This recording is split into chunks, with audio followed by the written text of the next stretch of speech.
Hi everyone, previous video में हमने preposition topic start किया था और हमने कुछ इम्पॉर्टेंट प्रेपोजिशन डिस्कस किए थे। तो आज हम उसी टॉपिक को ही कंटिन्यू करते हुए डिस्कस करते हैं कुछ और इम्पॉर्टेंट प्रेपोजिशंस। तो आज का हमारा फर्स्ट प्रेपोजिशन है टू। तो टू को यूज हम करते हैं टू शो डायरेक्शन, डायरेक्शन दिखाने के लिए। और डायरेक्शन दिखाने के लिए हम तब शो करते हैं जब हमारे पास डेस्टिनेशन जो है वो फिक्स हो, हमें पता हो कि हाँ हमें कहाँ पे जाना है। हम जैसे कि हम एक फर्स्ट एग्जांपल ले लेते हैं, she is going to London. अब यहाँ पे हमने टू यूज किया है लंदन के साथ, क्यों?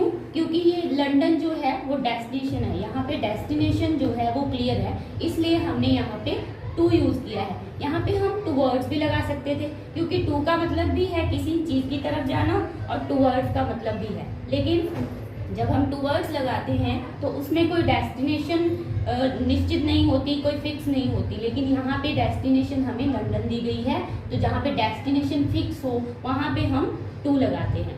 नेक्स्ट एक और एग्जांपल हम ले लेते हैं, we are heading to the entrance of the building. इसी तरह से कि हम बिल्डिंग के एंट्रेंस की तरफ जा रहे हैं, तो यहाँ पे भी डेस्टिनेशन जो है वो निश्चित है, फिक्स है, इसलिए हमने यहाँ पे टू लगाया। सेकेंड, इसका टू का यूज कहाँ पे हम करते हैं? As an infinitive.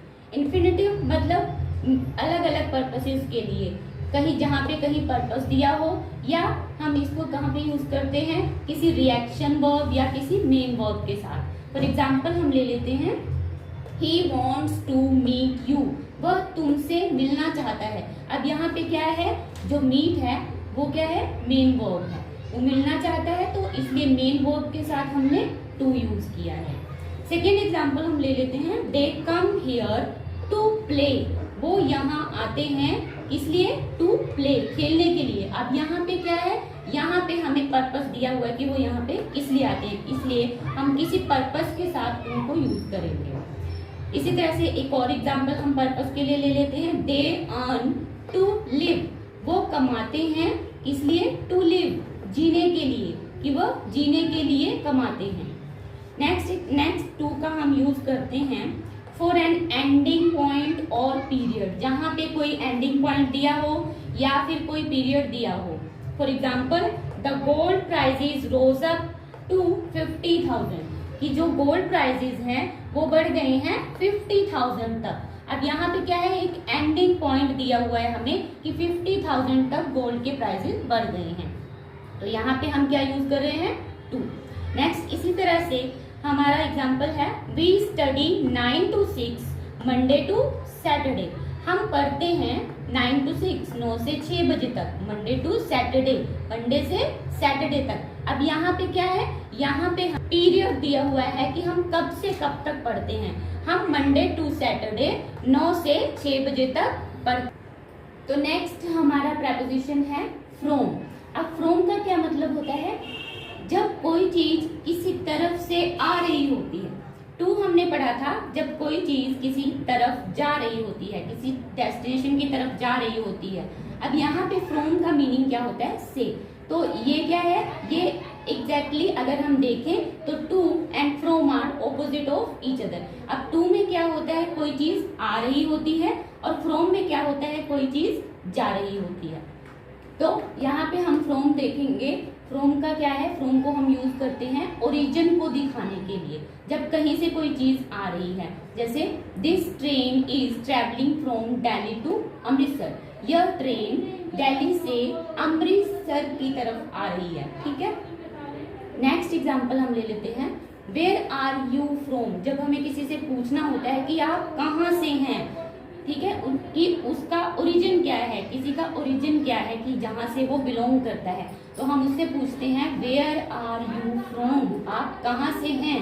तो आंसर में कोई क्या कहता है या हम क्या कहते हैं अगर हमसे कोई पूछता है तो आई एम फ्रॉम पंजाब। अब ओरिजिन क्या है? पंजाब, मैं पंजाब से हूँ। नेक्स्ट एग्जाम्पल हम एक और ले लेते हैं, this gift is from my mother. ये गिफ्ट मेरी माता जी की तरफ से है। तो यहाँ पे जो गिफ्ट है वो कहाँ से आ रहा है? माता जी की तरफ से, तो इसलिए यहाँ पे हमने फ्रॉम यूज किया। नेक्स्ट फ्रॉम फ्रॉम का यूज हम करते हैं कॉजेज बताने के लिए, यानी कि रीजन बताने के लिए। किसी चीज में जब कोई रीजन दिया होता है, किसी सेंटेंस में किसी चीज का रीजन दिया होता है, तो वहां पे हम फ्रॉम यूज करते हैं। For example, he died from cancer, कि वह कैंसर से मर गई। अब यहाँ पे की रीजन क्या था कि वो कैसे मरी, कैंसर से, तो he died from cancer. Same एक और example, she is suffering from fever, वो फीवर से सफर कर रही है, कि उसे फीवर है, तो इसमें रीजन क्या है कि वो किस चीज से सफर कर रही है, किस चीज का कष्ट है उसको फीवर है, तो इसलिए यहाँ पे हमने फ्रॉम यूज किया। नेक्स्ट एग्जाम्पल एक और ले लेते हैं हम, most of people died from hunger, ज्यादातर लोग भूख से मर गए। अब यहाँ पे लोगों के मरने का क्या रीजन दिया गया है, हंगर, भूख से, तो इसीलिए यहाँ पे हमने क्या यूज किया, फ्रॉम। नेक्स्ट हमारा प्रपोजिशन आता है ओवर। अब ओवर को हम कहाँ पे यूज करते हैं, जब कोई चीज किसी चीज के ऊपर से जाती है, किसी ऊपर की चीज को दिखाने के लिए हम ओवर को यूज करते हैं, और वो चीज कांटेक्ट में हो या कवर कर रही हो, तब हम ओवर को यूज करते हैं। For example, the birds are flying over the river, पक्षी रिवर के ऊपर से उड़ रहे हैं।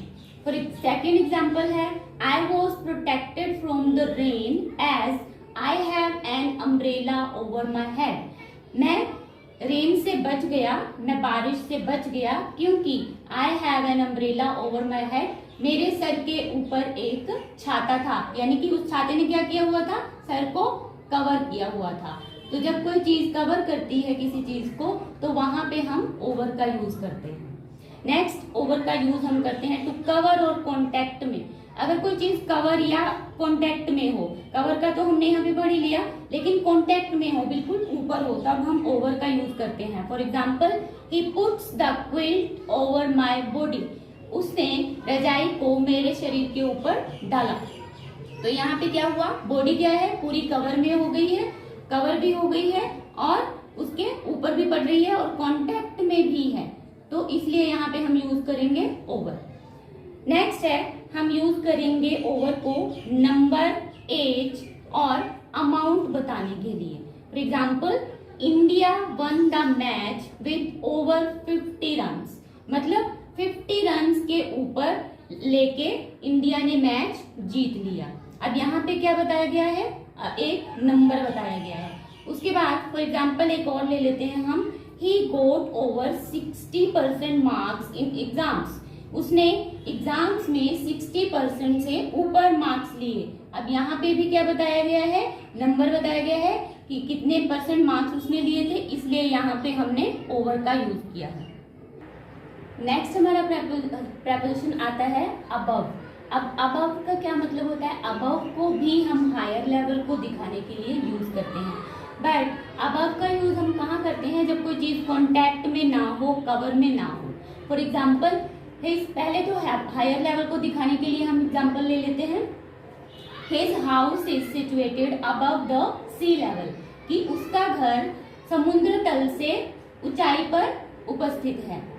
सेकेंड एग्जाम्पल हम लेते हैं, can you raise your hand above your head, क्या आप अपना हाथ अपने सर के ऊपर कर सकते हैं, सर के ऊपर उठा सकते हैं। अब यहाँ पे क्या है, सर के ऊपर हाथ उठा रहा है, यानी कि कवर नहीं कर रहा है, टच नहीं कर रहा है, कॉन्टेक्ट में नहीं है, तो इसलिए यहाँ पे हमने यूज किया अबव। नेक्स्ट हमारा अबव का यूज क्या है, कहाँ पे करते हैं, टेम्परेचर बताने के लिए। For example, the temperature of Delhi is above 45 degree Celsius, Delhi का टेम्परेचर 45 डिग्री सेल्सियस से ऊपर है, तो यहाँ पे भी हमने क्या यूज किया, अबव।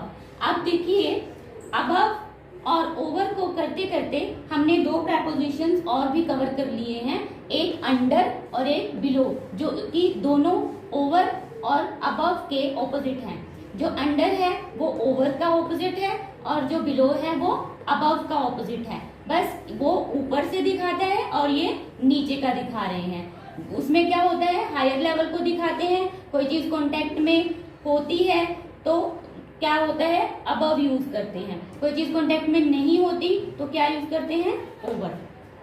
तो अब यहाँ पे हम अंडर और बिलो को इसके ऑपोजिट की तरह यूज करेंगे। अब ये नीचे से दिखाएगा। अब अंडर में क्या है, ये नीचे से कोई चीज कवर और कांटेक्ट में होती है और ये कवर या कांटेक्ट में नहीं होती। For example the cat is under the table. अब यहाँ पे क्या है, कैट टेबल के नीचे है। तो नीचे क्या है, जब टेबल के नीचे कैट बैठी हुई है तो वो टेबल क्या कर रहा है, कैट को कवर कर रहा है। तो इसमें कैट को टेबल कवर कर रहा है, इसलिए यहाँ पे हम अंडर यूज करेंगे। नेक्स्ट एग्जांपल हम ले लेते हैं। There was a big box below the painting, कि पेंटिंग के नीचे एक बड़ा बॉक्स था। ठीक है, अब यहाँ पे क्या है, पेंटिंग के नीचे एक बॉक्स था बट वो पेंटिंग ना तो उसके कांटेक्ट में है और ना ही उसको कवर कर रही है। तो इसलिए यहाँ पे हम क्या यूज करते हैं, बिलो। नेक्स्ट हमारे प्रेपोजिशन आते हैं एट एंड इन। अब एट और इन को हम अलग अलग जगह पे भी यूज करके देखेंगे और एक ही सेंटेंस में दोनों को एक साथ भी यूज करके देखेंगे। सबसे पहले हम एट की बात कर लेते हैं। तो एट को हम यूज करते हैं टू शो टाइम, टाइम बताने के लिए। अब क्लॉक और कैलेंडर में टाइम बताते हैं, क्लॉक में हम टाइम बताते हैं। तो क्लॉक में क्या क्या देखते हैं हम, आवर्स देखते हैं, मिनट्स देखते हैं और सेकंड्स देखते हैं। तो यहाँ पे हम क्या यूज करते हैं, जब क्लॉक का टाइम हम देखते हैं तो वहां पे हम एट यूज करते हैं। और कैलेंडर में हम क्या देखते हैं, ईयर्स देखते हैं, मंथ्स देखते हैं, डेज देखते हैं और डेट्स देखते हैं। जब कैलेंडर का कोई हमारे पास सेंटेंस में कोई वर्ड आ जाए, जैसे कोई ईयर मेंशन है, कोई मंथ मेंशन है, तो वहां पे हम इन को यूज करते हैं। और जहां पे डेज और डेट्स आते हैं वहां पे हम ओन को यूज करते हैं, जबकि हमने पहले पढ़ा हुआ है जब हम ओन का यूज सीख रहे थे। तो अब हम एट के लिए एक एग्जाम्पल लेते हैं। जैसे हमने क्लॉक का टाइम देखना है, तो फर्स्ट एग्जाम्पल है I go to school at 7 o'clock। अब यहाँ पे घड़ी का टाइम बताया गया है 7 o'clock। तो जहां पे भी घड़ी का टाइम बताया गया हो वहां पे बिना कुछ सोचे समझे हमने एट लगा देना है, कि जहां पे घड़ी का टाइम है वहां पे हमने एट ही लगाना है। नेक्स्ट एग्जांपल हम ले लेते हैं कैलेंडर की, ईयर और मंथ की। जैसे ही बोर्न इन 1998। अब यहाँ पे हमने क्या किया, इन का यूज किया। क्यों, क्योंकि यहाँ पे ईयर आ गया। अब यहाँ पे हम एट नहीं लगाएंगे, यहाँ पे हम इन लगाएंगे। सेम ऐसे ही एक एग्जांपल ले लेते हैं मंथ की। माय बर्थडे इज इन अक्टूबर, कि मेरा बर्थडे, मेरा जन्मदिन अक्टूबर में है। तो अब यहाँ पे क्या आ गया, हमारे पास मंथ आ गया। तो मंथ के लिए हमने क्या किया, इन यूज कर लिया। नेक्स्ट इसी तरह हम देखते हैं इन को। इन का यूज हम कहाँ पे करते हैं, a place which cover all around. ऐसे प्लेस के साथ हम इनको यूज करते हैं जो चारों तरफ से कवर हो।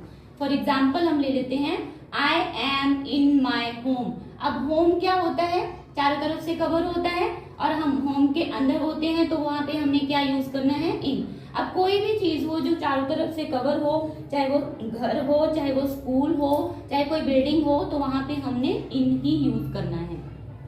अब हम इन और एट को एक साथ एक सेंटेंस में यूज करके देखते हैं। फॉर एग्जाम्पल अब यहाँ पे है, जब हम एट को यूज करेंगे जब कोई एग्जैक्ट लोकेशन बताई होगी। अब यहाँ पे एग्जाम्पल हम लेते हैं I am at canteen in the school. अब क्या है, स्कूल क्या है, चारों तरफ से कवर है, तो इसलिए इसके साथ हमने क्या यूज कर दिया, इन। अब कैंटीन क्या है, स्कूल के अंदर ही कैंटीन है और एग्जैक्ट लोकेशन है कि स्कूल के अंदर कौन सी लोकेशन में मैं बैठा हूं, तो इसलिए हम इस एग्जैक्ट लोकेशन को शो करने के लिए हम एट यूज करेंगे। तो हमारा कंप्लीट सेंटेंस भी हो गया जिसमें एट और इन को हमने दोनों को यूज कर लिया, और एक हमें लोकेशन बता रहा है और एक हमें ऐसा एरिया बता रहा है जो कि चारों तरफ से कवर है। अब नेक्स्ट एक और example same as it is ही हम ले लेते हैं। They live at Rajan enclave. अब राजन एनक्लेव क्या है, एक लोकेशन है, किसी कॉलोनी का नाम है। कहाँ पे, इन कैलकटा। कैलकटा के अंदर राजन एनक्लेव है। दे live at Rajan enclave in Calcutta, कि वे कैलकटा में राजन एनक्लेव में रहते हैं। तो फ्रेंड्स आज के लिए इतना ही। इन प्रेपोजिशन को आप रिवाइज करिए तो मिलते हैं नेक्स्ट वीडियो में कुछ और इम्पोर्टेंट प्रपोजिशंस के साथ।